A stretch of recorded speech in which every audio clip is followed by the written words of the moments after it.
নমস্কার বন্ধুরা, চলে এসেছি আবারও একটা রেসিপি নিয়ে। আজ আমি দোল পূর্ণিমা স্পেশাল ঠান্ডা ঠান্ডা কেশর বাদাম লস্যি বানিয়ে আপনাদের সাথে শেয়ার করছি। কেশর বাদাম লস্যি বানানোর জন্য আমার কী কী লাগবে একবার দেখে নিই। লাগবে আমার চিনি, আর নিয়েছি কাজু বাদাম, আখরোট, নিয়েছি কিশমিশ, পেস্তা বাদাম, আর নিয়েছি আমন্ড বাদাম। এবার এই সব কিছুকে একটা মিক্সির জারে নিয়ে আমি গুঁড়ো করে নেব। মিক্সির জার নিয়ে নিয়েছি। এতে প্রথমে দিয়ে দিচ্ছি পরিমাণ মতো চিনি। যতটা পরিমাণ লস্যি আপনারা বানাবেন সেই অনুযায়ী চিনিটা দিতে হবে। আর দিয়ে দেবো এতে আমি কাজু বাদাম, দিয়ে দেবো পেস্তা,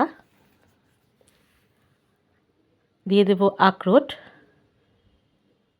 আর দিয়ে দেবো আমন্ড বাদাম। কিশমিশটা আমি পরে অ্যাড করব। এবার এগুলোকে একটু গুঁড়ো করে নেব। বাদামের এই মিশ্রণটা আপনারা যে কোনো কন্টেনারে আপনারা রেখে এটা কিন্তু পরেও ব্যবহার করতে পারবেন। যখন মনে হবে তখনই কিন্তু এই লস্যিটা বানিয়ে আপনারা সবাইকে সার্ভ করতে পারবেন। এবার চলুন লস্যিটা বানানো শুরু করি। একটা বড় পাত্র নিয়ে নিয়েছি, তাতে দিয়ে দিচ্ছি পরিমাণ মতো দই,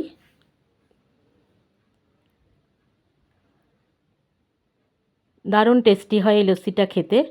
বাড়িতে অবশ্যই একবার এইভাবে হলেও বানিয়ে কিন্তু আপনারা খাবেন। দিয়ে দিচ্ছি পরিমাণ মতো বাদামের মিশ্রণ, আর আমি একটা বাটিতে 1 কাপ দুধের মধ্যে কেশর ভিজিয়ে রেখেছিলাম, সেই দুধটা দিয়ে দিলাম।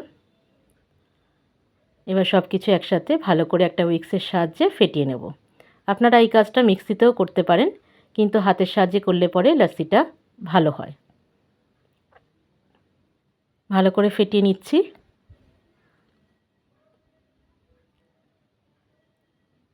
দেখুন কতটা ঘন হয়েছে।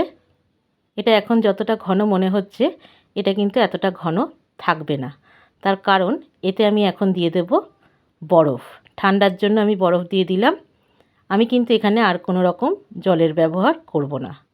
বরফটা অনবরত নাড়িয়ে গলিয়ে নেব।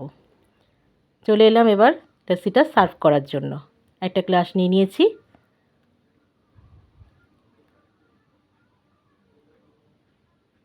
দেখুন আমি কিভাবে সার্ভ করছি। ঠান্ডা ঠান্ডা এই লস্যিটা খেতে কিন্তু এই সময় দুর্দান্ত লাগে।